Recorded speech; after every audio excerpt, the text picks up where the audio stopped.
오늘 말씀을 시작하면서 여러분에게 질문하고 싶은 게 한 가지 있습니다. 여러분은 신앙생활을 몇 년째 하고 계십니까? 몇 년째 하고 계세요? 이 가운데는 예수님 믿은 지 얼마 안 된 분도 계실 테고, 아니면 10년, 20년, 30년 넘는 세월을 신앙생활 하고 계신 분들도 계십니다. 제가 보니까 아마 평생을 교회 안에서 살아오신 분들도 적지 않아 보입니다. 저도 올해로 45년째 신앙생활을 하고 있습니다. 소위 모태 신앙으로 태어나서 어릴 때부터 교회가 저에게는 가장 익숙한 공간이었어요. 지금도 마찬가지입니다. 주일학교를 다니고 학생부, 청년부를 지나서 지금은 목회자의 길을 걸으며 살아가고 있죠. 저는 평일에도 교회로 출근을 하고 있습니다. 제 삶을 돌아보면 교회와 함께하지 않았던 시간을 찾기가 어려울 정도입니다. 그런데 이런 생각이 문득 들더라고요. 제 45년의 세월만큼 내 믿음도 깊어졌을까라는 생각이었습니다. 신앙생활을 오래 했다라는 사실과 믿음이 깊어졌다는 사실이 언제나 같은 의미는 아니라는 것을 우리는 신앙의 연차가 쌓여가면서 스스로 깨닫게 되지요. 시간은 누구에게나 흘러갑니다. 세월은 저절로 쌓여갑니다. 그러나 믿음은 시간이 흐른다고 해서 저절로 깊어지지 않습니다. 오랫동안 교회를 다녔지만 여전히 사람들의 한마디에 마음이 흔들릴 때가 있죠. 예상하지 못한 어려움을 만나면 하나님보다 여전히 걱정이 앞설 때가 있습니다. 말씀을 오래 들었는데도 내 생각을 내려놓지 못하는 그 모습을 발견하기도 합니다. 그럴 때마다 우리가 생각하지요. 왜 나는 이렇게 쉽게 흔들릴까? 왜 예전과 크게 달라진 것 같지 않을까? 왜 믿음이 더 깊어지지 않을까라는 생각이에요. 그런데 이런 고민은 믿음이 없는 사람이 하는 고민이 아니죠. 오히려 하나님을 더 알고 싶고 더 가까이 가고 싶은 사람이 품게 되는 고민입니다. 오늘 우리가 함께 읽은 말씀, 요한복음 7장 10절부터 24절까지의 말씀도 바로 그런 고민을 하게 만드는 부분입니다. 말씀입니다. 우리가 지금 계속해서 요한복음을 살펴보고 있죠. 오늘로 24번째 시간인데, 특별히 요한복음 6장을 우리가 시작할 때 예수님은 오병이어의 기적을 행하셨어요. 우리가 너무나 잘 아는 그 놀라운 기적. 수많은 사람들이 예수님을 따르고 사람들은 예수님을 억지로라도 왕으로 세우고 싶어 했습니다. 그만큼 예수님을 향한 기대가 컸어요. 그런데 예수님께서는 그 기대를 그대로 받아들이지 않으시죠. 오히려 생명의 떡에 대한 희한한 말씀을 하시고 사람들의 마음을 깊은 곳까지 드러내 보이십니다. 그 결과 많은 사람들이 오히려 예수님을 떠나가잖아요. 따르던 무리가 크게 줄어듭니다. 그들은 눈앞의 기적은 기뻐했지만 예수님의 그 생명의 말씀은 받아들이지 못했어요. 그때부터 요한복음의 분위기는 조금씩 달라집니다. 예수님을 향한 환호는 점점 줄어들고 예수님을 향한 반대와 거절이 점점 커져가죠. 지난주 살펴봤던 7장의 말씀 여러분 기억하십니까? 1절부터 9절까지의 말씀이었는데 그 긴장감이 계속해서 이어지죠. 예수님의 형제들조차도 예수님을 온전히 이해하지 못했어요. 많은 사람들 앞에서 예수님, 형님 자신을 드러내십시오 그렇게 말했지만 그들은 예수님의 사명과 하나님의 때를 알지 못했습니다. 예수님께서 세상이 나를 미워한다 라고 말씀하셨고 하나님의 계획을 따라 조용히 명절을 맞이하십니다. 지난주 설교 제목이 미움받을 용기였는데 그 이유도 바로 그런 이유죠. 예수님은 하나님의 시간표를 따라 걸어가세요. 그 길은 점점 더 큰 오해와 미움을 향해 나아가고 있는 길이었습니다. 오늘 본문도 바로 그 장면에서 이어지고 있는 말씀이에요. 오늘 말씀을 보면 우리 예수님께서 은밀하게 예루살렘으로 올라가십니다. 그리고 초막절 명절이 한창 진행되는 가운데 성전에서 말씀을 가르치기 시작하세요. 그런데 본문을 천천히 읽다 보면 흥미로운 모습들이 등장을 하는데 사람들은 예수님에 대해서 이야기하고 있어요. 어떤 사람은 예수님이 좋은 사람이라고 말하고 어떤 사람은 예수님이 사람들을 미혹한다라고도 말하고 예수님의 말씀을 듣고 놀라는 사람도 있고 예수님을 언제 죽일까 이렇게 노려보고 있는 사람들도 있습니다. 같은 예수님을 보고 있는데 사람들의 반응은 모두 다 달라요. 가까이에서 예수를 보고 있고 그의 말씀을 직접 듣고 있지만 예수를 제대로 바라보지 못하고 있습니다. 성전 한가운데서 하나님의 아들 예수님이 말씀하시는데도 그들은 계속 엉뚱한 곳을 바라보고 있습니다. 이 모습을 보면서 우리가 깨닫게 되는 것이 있어요. 예수님과 가까운 거리에 있다고 해서 믿음이 저절로 깊어지는 것은 아니구나라는 거예요. 예수님의 말씀을 많이 들었다고 해서 믿음이 당연히 깊어지는 것도 아니구나. 우리도 얼마든지 예수님 가까이에 있으면서도 여러분 예수님 놓치며 살아갈 수 있는 거예요. 매주 예배 드리고 이 자리에 나와 하나님 앞에 앉아있고 말씀 듣고 기도하는 삶을 살아도 어느 순간 우리의 믿음이 제자리 걸음을 하고 있을 수 있어요. 오늘 본문 속의 사람들의 이야기가 이 이야기가 우리의 이야기처럼 들리는 이유가 바로 여기에 있는 것이죠. 오늘 예수님께서는 사람들의 겉모습을 보지 않으시고 그들의 마음을 들여다보십니다. 왜 사람들이 자신을 믿지 못하는지, 왜 말씀을 들어도 그들이 변화가 일어나지 않는지, 무엇이 하나님께 나아가는 길을 막고 있는지를 예수님께서 하나씩 드러내 보이십니다. 오늘 말씀 준비하면서 제 마음에도 이런 기도가 생겨나더라고요. 주님, 제 마음을 막고 있는 그 무언가가 있습니까? 제가 오래 신앙생활을 했다는 그 사실보다, 제가 목사라는 사실보다 정말 주님을 더 깊이 알아가는 그러한 사람으로 살아가게 해주십시오. 이런 기도가 저에게 생겨났습니다. 오늘 말씀을 통해서 하나님께서 우리 각자의 마음을 비추어 주시기를 원합니다. 오랫동안 신앙생활을 했음에도 불구하고 마음 한구석에서 메마름을 느끼고 계신다면 오늘 주시는 말씀 앞에서 우리의 믿음을 다시 한번 새롭게 하는 은혜가 있기를 축복합니다. 오늘 본문에서 우리의 믿음이 깊어지지 않는 그 첫 번째 이유를 우리 주님이 보여주고 계시는데요. 그 이유는 이것입니다. 사람을 두려워하면 깊어지지 않는다라는 거예요. 사람을 두려워하면 우리의 믿음은 깊어지지 않습니다. 우리 지난주 말씀을 잠깐 또 기억을 해볼까요? 예수님의 형제들이 예수님께 뭐라고 했죠? 형제들이 와서 명절에, 지금 명절이 다가오는데 명절에 예루살렘으로 올라가서 형님 자신을 좀 드러내십시오. 이렇게 얘기했죠. 많은 사람들이 보는 곳에서 기적도 행하시고 자신의 존재를 알리라는 거예요. 하지만 예수님께서는 그 제안을 받아들이지 않으셨어요. 왜요? 하나님의 때가 아직 이르지 않았기 때문이다 라고 말씀하셨죠. 그래서 사람들의 기대를 따라 움직이지 않으시고 아버지의 때를 따라, 아버지의 시간표를 따라 움직이십니다. 그리고 오늘 본문 10절은 이렇게 시작을 하고 있습니다. 우리 10절 말씀을 우리 같이 한번 읽어봅시다. 시작. 그 형제들이 명절에 올라간 후에 자기도 올라가시되 나타내지 않고 은밀히 가시니라. 예수님께서 예루살렘으로 올라가세요. 그러나 사람들이 기대했던 방식으로 가시지 않죠. 조용하게, 은밀하게 올라가셨고 자신을 드러내지 않으십니다. 그런데 이 예루살렘의 분위기는 이미 예수님의 이야기로 가득 차 있었습니다. 우리 11절을 볼까요? 11절 시작. 명절 중에 유대인들이 예수를 찾으면서 그가 어디 있느냐 하고, 지금 초막절이라는 명절 중이죠. 그리고 이 초막절은 유대인들의 가장 큰 절기 중에 하나예요. 전국 각지에서 사람들이 이 예루살렘으로 모여들었습니다. 성전은 사람들로 가득하고 도시 전체가 명절 분위기로 들떠 있었겠죠. 그런데 그 많은 사람들의 관심이 한 사람에게 집중되어 있어요. 그분이 누구세요? 예수님이시죠. 예수님이 오실까? 예수님이 이 예루살렘으로 오실까? 이 성전으로 오실까? 지금 오신 거 아니야? 어디 계시지? 사람들의 입에서는 계속해서 예수님의 이름이 오르내리고 있습니다. 12절은 그 모습을 이렇게 기록합니다. 12절 읽어볼까요? 시작.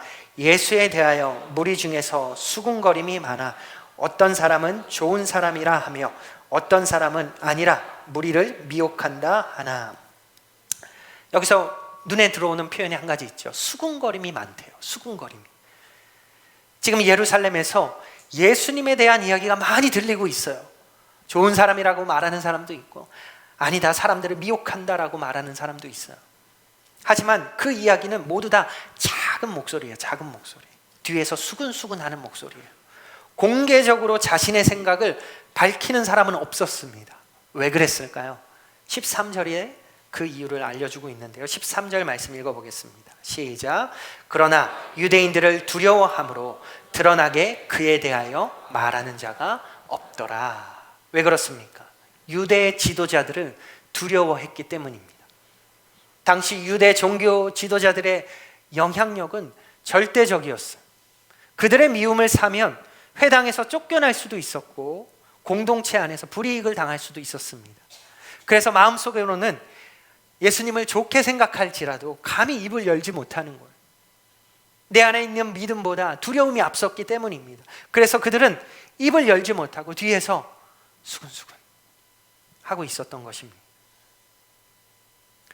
우리 교회에서 금요일마다 전도를 하고 있어요. 지난 금요일 날 전반기 마지막 전도를 잘 마무리했는데, 우리가 그때마다 전도지와 물티슈를 가지고 저쪽 큰 길 건너편으로 가서 전도를 합니다. 지나가는 분들에게 예수님 믿으세요? 이렇게 밝은 얼굴로 예수님 믿으세요? 하면서 전도지를 드려요.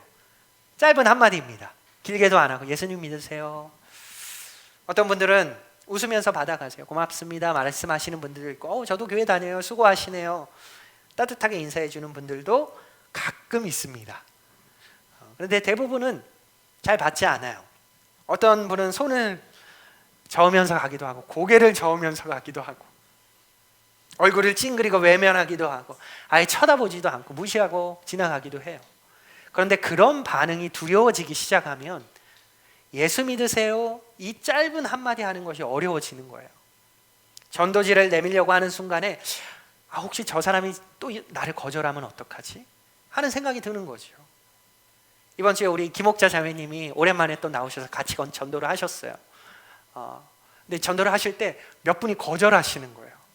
오랜만에 와서 전도를 하시는데. 그러니까 마음이 힘드시죠. 그래서 옆에서 계속 격려해 드렸어요. 다 그래요. 하실 수 있어요. 나중에 잘 하시더라고요. 저한테 와서 목사님 이제 저 좀 잘하는 것 같아요. 정말 잘하셨어요. 너무 담대하게 잘 하셨습니다. 그런데 그런 사람들의 시선과 반응이 우리 마음을 움츠러들게 하는 거예요. 근데 이런 전도의 상황만이 아니라 우리가 신앙생활을 하면서 사람들의 시선을 많이 의식하지요. 직장에서 그리스도인이라는 사실을 드러내는 것이 조심스러울 때가 있어요. 나에게 불이익이 올 것 같아요. 믿음대로 행동해야 하는 것을 알면서도 주변 분위기 때문에 한 걸음 물러설 때도 있습니다. 하나님께서 기뻐하시는 길을 알고 있으면서도 사람들의 평가가 내 마음에 걸릴 때가 있죠. 오늘 본문 속에 사람들이 바로 그러한 자리에 서 있습니다. 예수님을 가까이서 보고 있었고 예수님의 그 진리의 말씀, 생명의 말씀도 들었어요. 좋은 분이라고 생각하는 사람들도 많이 있었습니다. 그런데 사람을 두려워하는 그 마음이 그들의 믿음을 앞으로 나아가지 못하게 하고 있어요. 여러분, 베드로에게도 그런 모습이 있었죠. 베드로는 예수님을 누구보다 사랑했던 정말 열정적인 예수님의 제자였어요. 주님과 함께라면 죽는 자리까지 가겠습니다, 담대하게 고백했던 사람이잖아요. 그런데 예수님께서 붙잡히시던 그 밤에 대제사장의 뜰에서 저 뒤에서 예수님을 바라보면서 한 여종이 베드로에게 이렇게 말하잖아요. 당신 예수와 함께 있었던 그 사람이죠? 그 한마디 앞에서 베드로는 예수님을 모른다고 말해요. 한 번도 아니고 3번이나 부인해요. 여러분, 베드로에게 믿음이 없었기 때문일까요? 예수님을 사랑하지 않았기 때문일까요? 그렇지 않아요. 그 순간에 사람을 두려워하는 마음이 그에게 훨씬 더 컸어요. 그 두려움이 베드로의 입술을 막았어요. 여러분, 믿음은 사람들의 그러한 시선이 사라져야 잘할 수 있는 게 아니에요. 사람들의 시선은 여전할지라도 예수님이 더 크게 보일 때 우리의 믿음은 잘할 수 있는 거예요. 여러분, 베드로를 다시 생각해 보세요. 예수님을 그렇게 부인했던, 3번이나 부인했던 그 사람이 사도행전에 가서는 수많은 사람들 앞에서 예수님을 담대하게 전합니다. 무엇이 달라졌어요? 환경이 달라진 게 아니죠. 사람들이 착해진 것도 아닙니다. 오히려 적대적인 사람들이 훨씬 더 많았어요. 그러나 베드로의 마음속에서 예수님이 더욱 크게 자리 잡기 시작하는 거예요. 성령께서 그의 마음을 붙드시고 사람보다 하나님을 더 경외하는 그 믿음이 그 마음 가운데 자라기 시작하는 거예요. 여러분, 우리의 믿음도 같은 길을 걸어갑니다. 사람들의 시선이 우리의 마음을 가득 채우고 있다면 예수님은 점점 더 작게 보일 수밖에 없는 거예요. 그러나 우리가 예수님을 더 가까이 바라보고 하나님의 은혜를 더 깊이 경험하게 되면 사람들의 평가와 그 차가운 시선은 조금씩 힘을 잃기 시작할 것입니다. 오늘 하나님께서 우리에게도 물으십니다. 지금 너의 마음을 가장 크게 움직이는 것은 누구의 시선이냐? 여러분, 사람들의 시선입니까? 아니면 하나님의 시선입니까?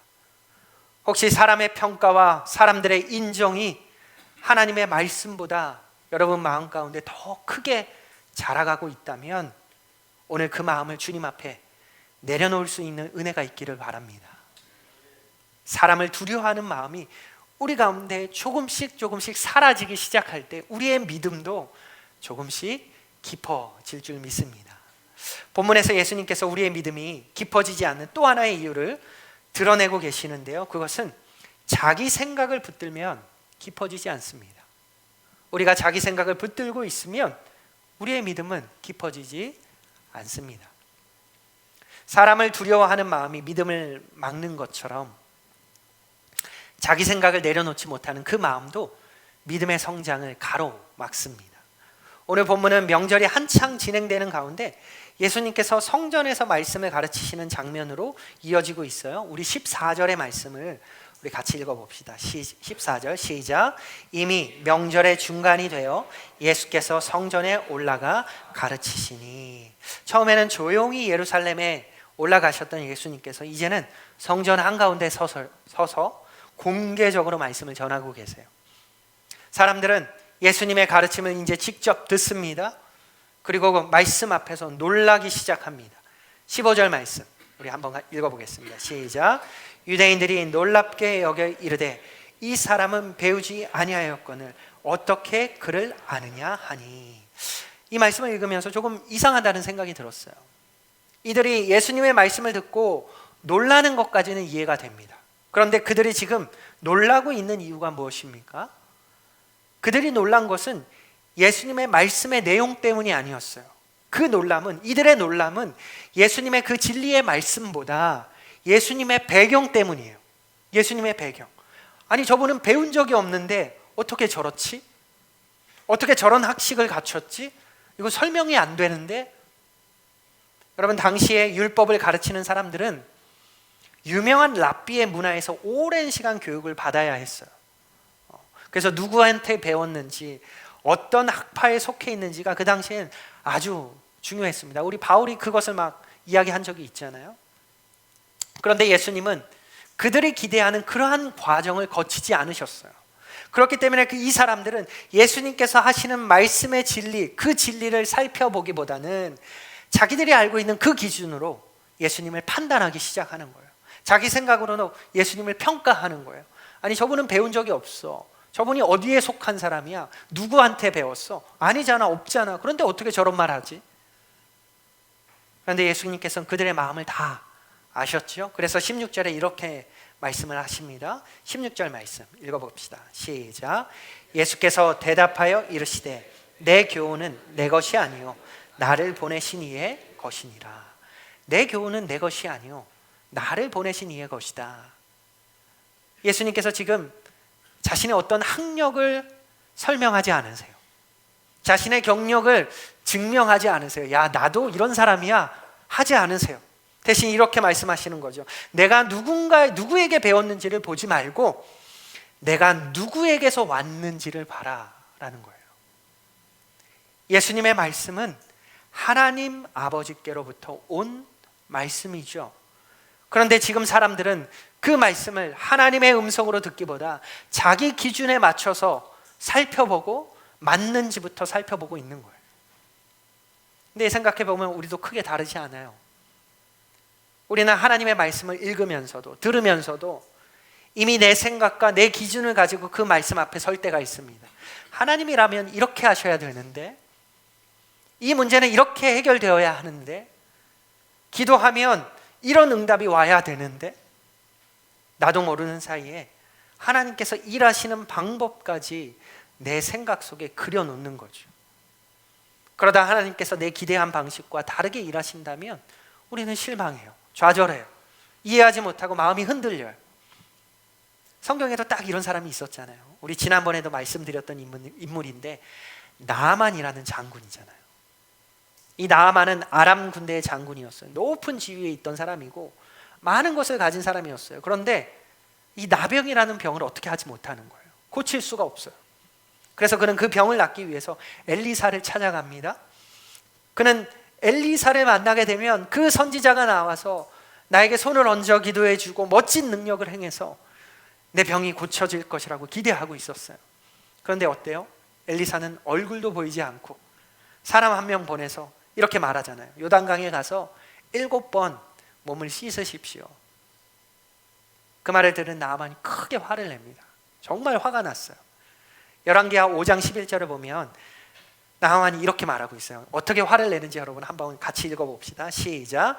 나아만이 노하여 물러가며 이르되 내 생각에는 그가 내게로 나와 서서 그의 하나님 여호와의 이름을 부르고 그의 손을 그 부위 위에 흔들어 나병을 고칠까 하였노라. 굉장히 디테일하게 자세하게 생각했죠. 근데 그의 말에서 흥미로운 문장이 하나 있어요. 내 생각에는 이라는 문장이에요. 바로 그 생각이 나아만을 붙잡고 있었던 거예요. 하나님께서 능력이 없으셨던 거 아니죠. 엘리사의 말이 어려웠던 것도 아니에요. 어려운 말이 아니에요. 나아만이 자기 생각을 내려놓지 못했던 것입니다. 내 생각에는. 그런데 곁에 있던 종들이 조심스럽게 권하잖아요. 아니 장군님, 큰 일을 시켰어도 하시지 않았겠습니까? 몸을 씻으라는 말씀인데 한번 순종해 보십시오. 그제야 나아만이 요단강으로 내려가요. 자기 생각을 내려놓고 말씀대로 몸을 씻습니다. 그리고 놀라운 하나님의 은혜를 경험하잖아요. 나병이 깨끗하게 사라져요. 여러분, 무엇이 달라진 것입니까? 하나님이 다르게 역사하신 게 아니에요. 나아만의 마음이 달라졌어요. 자기 생각을 내려놓았을 때 하나님의 말씀이 그의 삶 가운데 역사하기 시작한 것이죠. 여러분, 우리도 신앙생활 하면서 이 말 참 많이 하는 것 같아요. 내 생각에는 이 길이 맞는 것 같습니다. 내 생각에는 하나님께서 이렇게 하실 것 같습니다. 내 생각에는 이번에는 꼭 응답해 주셔야 됩니다. 물론 생각하는 거 중요하죠. 하나님께서 우리에게 생각할 수 있는 지혜를 주셨어요. 그러나 우리의 생각이 하나님의 말씀보다 앞서기 시작하면 우리의 믿음은 자라기 어려운 거예요. 그래서 예수님께서는 17절에 이런 말씀, 중요한 말씀을 하십니다. 17절을 읽어볼까요? 시작. 사람이 하나님의 뜻을 행하려 하면 이 교훈이 하나님께로부터 왔는지 내가 스스로 말함인지 알리라. 지금 예수님이 뭐라고 말씀하시는 겁니까? 하나님의 뜻을 행하려는 마음을 가진 그 사람이 하나님의 말씀을 더 깊이 알아가게 된다고 말씀하시는 거예요. 다시 말하면 하나님께 배우려는 마음이 있는 사람은 말씀을 들을수록 하나님을 더 알아가게 됩니다. 반대로 내 생각을 끝까지 붙들고 있는 사람은 아무리 말씀 들어도, 아무리 좋은 말씀이 선포되고 있어도 마음 깊은 곳까지 그 말씀이 들어오기가 어려워요. 그래서 믿음은 모든 것을 다 이해한 뒤에 시작되는 것이 아닙니다. 하나님의 말씀을 신뢰하면서 한 걸음을 내디딜 때 그 자리에서 믿음은 조금씩 깊어져 가는 거예요. 우리가 아이들에게 길을 가르칠 때도 그렇잖아요. 아이는 내 부모가 왜 이 길로 가는지 다 이해하지 못할 수 있어요. 그래도 부모의 손을 잡고 따라가는 거예요. 그리고 걸어가다 보면 목적지에 도착하게 되고 그제야 내 부모님이 왜 이 길을 선택했는지 깨닫게 되는 거예요. 우리의 신앙도 마찬가지입니다. 하나님께서는 우리의 모든 궁금증을 다 해결해 주신 후에 이제 됐지? 순종해. 이렇게 말씀하지 않으세요. 하나님의 말씀을 우리가 믿고 걸어갈 때, 때로는 이해하지 못해도 믿고 순종할 때 그 길 위에서 하나님을 더 깊이 알아가게 되고 깨닫게 되고 만나게 되는 거예요. 여러분, 혹시 지금도 하나님께서 내 생각대로 일해 주시기만을 기다리고 계십니까? 하나님의 말씀보다 내 경험과 내 계산을 혹시 더 붙들고 계시지는 않습니까? 오늘 예수님께서는 우리에게 이렇게 도전하고 계십니다. 너의 생각을 조금 내려놓고 내 말을 들어보지 않겠느냐. 이 초청 앞에 우리가 마음을 열고 나아간다면 우리를 한 걸음 더 깊은 믿음으로 이끄시는 그 인도를 경험하게 될 줄 믿습니다. 오늘 마지막으로 예수님께서 우리의 믿음이 깊어지지 않는 이유를 한 가지 더 드러내시는데요. 그 이유는 겉모습만 보면 깊어지지 않는다라는 거예요. 우리가 겉모습만 보게 되면, 겉으로만 판단하게 되면 우리의 믿음은 깊어지지 않습니다. 사람을 두려워하는 마음도 우리의 믿음을 깊어지지 못하게 했고, 두 번째는 뭐였어요? 자기 생각을 붙드는 그 마음도 우리의 믿음을 자라지 못하게 만들어요. 그런데 그 모든 것의 밑바닥에는 또 하나의 문제가 자리하고 있습니다. 우리는 눈에 보이는 것만 가지고 너무 쉽게 때로는 판단한다는 거예요. 예수님께서는 이런 사람들의 마음을 이미 알고 계셨어요. 그래서 계속해서 본문의 말씀을 이어가시는데요. 오늘 본문 18절에서 24절까지는 하나의 흐름으로 연결되어 있습니다. 예수님께서는 먼저 자신이 사람들의 영광을 구하는 분이 아니라고 말씀하세요. 자신을 보내신 아버지의 영광을 구하는 분이라고 말씀하세요. 그리고 이어서 갑자기 모세의 율법과 안식일 이야기를 꺼내십니다. 여러분이 이 부분을 쭉 읽으시면 조금 낯설게 느껴지실 수도 있어요. 왜 갑자기 안식일 이야기를 꺼내고 계시지? 그 이유는 지금 이 유대인들의 생각하는 방식, 판단의 방식이 잘못되어 있는 것을 드러내기 위한 이야기였어요. 사실 이 사람들은 이미 자기 기준을 가지고, 자기 판단을 가지고 예수님을 바라보고 판단하고 있습니다. 갈릴리에서 온 사람, 목수의 아들, 정식으로 율법 교육을 받지 않은 사람, 그리고 안식일을 어긴 사람, 그들의 눈에는 예수님이 그렇게 보여요. 그리고 그렇게 보이는 겉모습만을 가지고 예수님이 어떤 분이신지를 결론 내는 거예요. 그래서 예수님께서 그들의 모순을 이러한 이야기를 통해서 드러내고 계시는 거죠. 우리 19절의 말씀을 우리 같이 읽어볼까요? 19절 시작. 모세가 너희에게 율법을 주지 아니하였느냐? 너희 중에 율법을 지키는 자가 없도다. 너희가 어찌하여 나를 죽이려 하느냐? 모세가 너희에게 율법을 주지 아니하였느냐? 그런데 너희 중에 율법을 지키는 자가 없도다. 그런데 어찌하여 나를 죽이려 하느냐? 이렇게 말하고 있는 거예요. 유대인들은 안식일을 지킨다고 말하면서도 정작 하나님의 뜻은 놓치고 있습니다. 자기들의 방식에 둘러싸여서 그들은 편협해지고 있어요. 우리가 이미 살펴보았지만 요한복음 5장에서 예수님께서 안식일에 어떤 일을 하시죠. 38년 된 병자를 고쳐주시죠. 그 일 때문에 유대인들이 화가 나고 이 안식일에 병자를 고쳤다는 이유로 화가 나고 예수님을 죽이려고까지 했습니다. 그런데 예수님께서 이렇게 말씀하세요. 22절 말씀, 오늘 본문 22절 말씀 끝부분입니다. 같이 읽어볼까요? 시작. 그러므로 너희가 안식일에도 사람에게 할례를 행하느니라. 너희도 안식일에 할례를 행하지 않느냐? 이렇게 말씀하고 계시는 거예요. 할례 역시 하나님의 명령이었죠. 아이가 태어난 지 8일 만에 할례를 행하는데, 그날이 만약에 안식일이라면 그날에 할례는 행하는 거예요. 왜 그렇게 했을까요? 하나님의 말씀을 이루기 위해서였어요. 그렇다면 안식일에 한 사람의 인생을, 그의 믿음을, 그의 신앙을 온전히 회복시키는 일이 도대체 왜 문제가 될까요? 지금 예수님께서는 그들의 잘못된 판단을 하나씩 드러내고 계시는 거예요. 그들은 하나님의 뜻을 보고 있는 것이 아니라 자기들이 만들어 놓은 기준을 가지고만 바라보고 판단하고 있었습니다. 그리고 마침내 24절에서 오늘 본문 마지막이죠.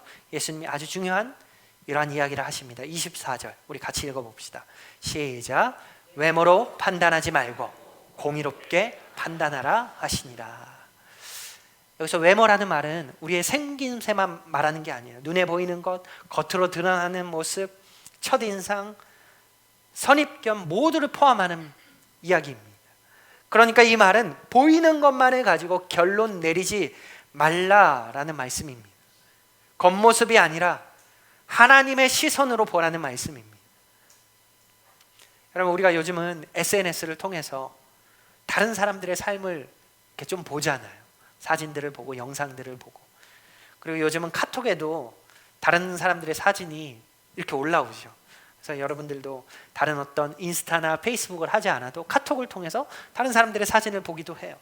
누군가는 여행을 떠난 사진을 올리고, 누군가는 가족들과 웃으며 찍은 사진을 올리고, 또 누군가는 맛있는 음식을 먹는 사진을 올리기도 해요.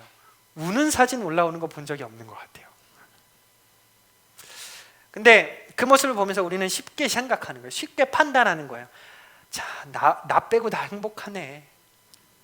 참 다들 걱정 없이 사네. 이렇게 판단하는 거예요. 그런데 시간이 지나서 때로는 그 사람들의 이야기를 이렇게 만나서 듣게 될 때 전혀 다른 경우를 만날 때가 있어요. 사진 속에서는 환하게 웃고 있었지만 그 무렵에 누군가는 깊은 우울감으로 힘든 시기를 보내고 있었던 사람도 있어요. 가족들과 웃으며 사진을 찍었지만 그 뒤에는 말 못할 아픔을 견디고 있었던 사람도 있어요. 분명히 있죠. 우리는 사진 한 장만 보고 그 사람의 삶의 전체를 판단했었던 거예요. 보이는 장면은 사실 삶의 일부일 뿐인데 우리는 그것이 전부인 것처럼 생각하기도 해요. 신앙생활에서도 마찬가지예요. 우리는 사람을 너무 쉽게 판단해요. 신앙 속에서도. 기도를 오래 하는 사람 보면 믿음 좋겠다라는 생각을 하기도 해요. 직분이 있는 사람을 보면 당연히 신앙도 깊겠지라고 생각합니다. 반대로 교회에 나오지 얼마 안 된 사람은 저 사람은 아직 믿음이 어려라고 판단해요. 말이 없는 사람은 차갑다고 생각하고 말이 많은 사람은 가볍다고 판단합니다. 그러나 하나님께서는 우리가 보지 못하는 그 중심을 보고 계시는 거예요.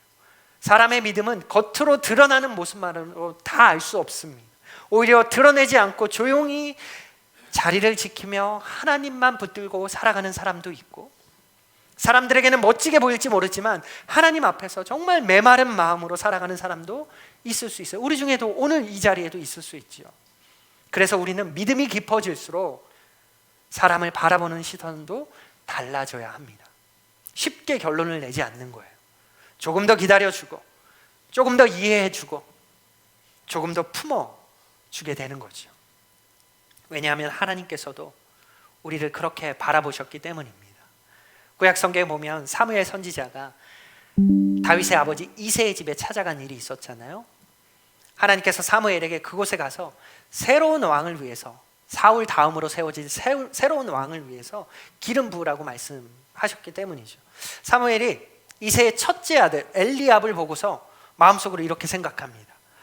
분명히 이 사람이 하나님께서 택하신 사람일 거야. 왜냐하면 그가 키도 크고 훤칠하고 외모도 훌륭하고 왕의 모습처럼 보였기 때문이에요.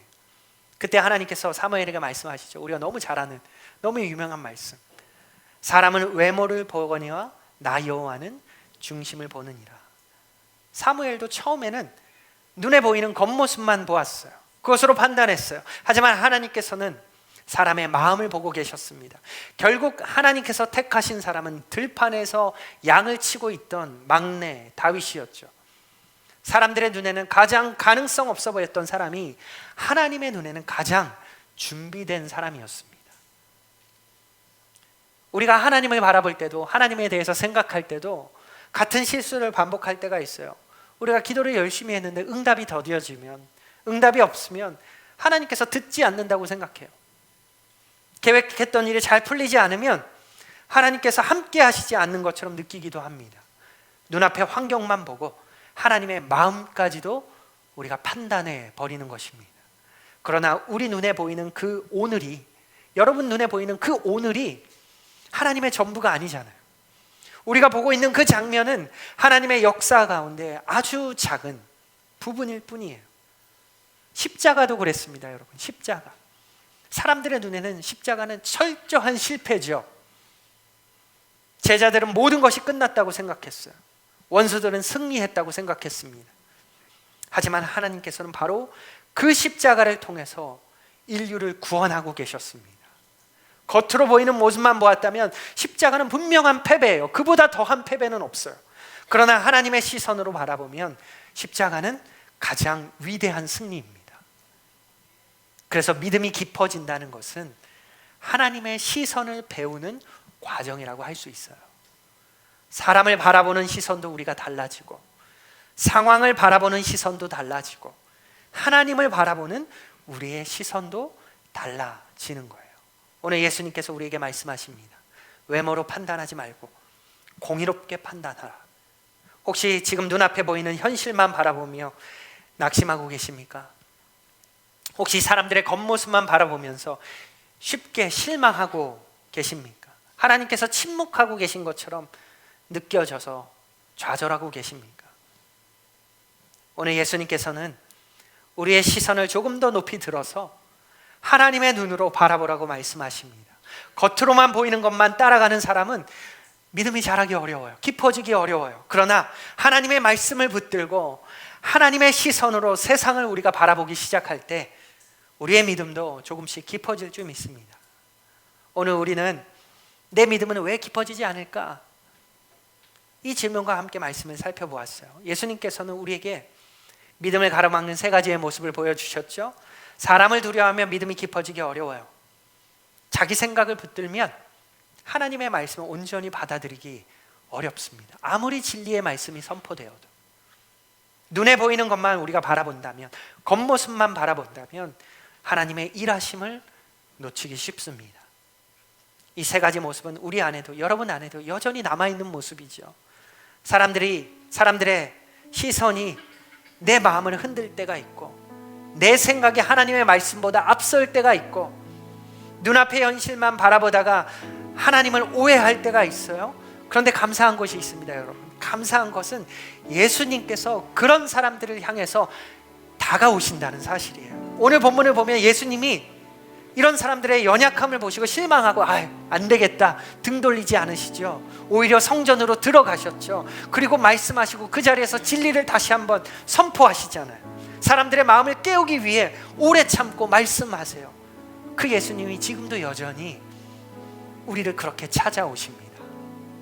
우리의 믿음이 부족하다고 포기하지 않으시고, 우리의 마음이 흔들린다고 외면하지 않으시고, 오늘도 말씀으로 찾아오셔서 우리의 시선을 하나님께로 다시 돌려주십니다. 여러분, 단지 우리가 신앙생활 오래 했다는 것이 우리의 자랑이 되지 않기 원합니다. 하나님을 오래 알아갈수록, 여러분들이 신앙생활을 오래 할수록 예수님을 더 사랑하게 되는 것이 우리의 소망이고 우리의 자랑이 되기를 원합니다. 세월이 흐를수록 사람들의 시선보다 하나님의 시선을 여러분 더 귀하게 여기시고, 내 생각보다 하나님 말씀 더 신뢰하시고, 눈에 보이는 현실보다 하나님 약속 더 붙드는 믿음으로 살아가는 여러분 되시기를 주님의 이름으로 축복하고 소망합니다. 우리 시간 우리 결단하면서 주님 앞에 기도합시다. 오늘 들었던 이 말씀을 여러분 마음에 새기십시오. 하나님께서 뭐라고 말씀하십니까? 오늘 우리에게 믿음이 깊어지지 않는 이유를 주님께서 말씀하셨어요. 사람을 두려워하는 마음, 내 생각을 붙들고 있는 그 마음, 겉모습만 바라보는 그 마음이 우리 안에 혹시 있지는 않은지 여러분 말씀을 통해서 돌아보십시오. 이 시간 기도할 때 주님, 제 마음을 새롭게 해주십시오. 사람보다 주님을 더 바라보게 하시고, 제 생각보다 주님의 말씀을 신뢰하게 하시고, 보이는 말씀보다 현실보다 하나님 약속 더 붙들게 하여 주십시오. 이 시간 이 말씀 가지고 잠시 여러분 입술로 기도하며 나아가겠습니다. 기도하겠습니다. 하나님,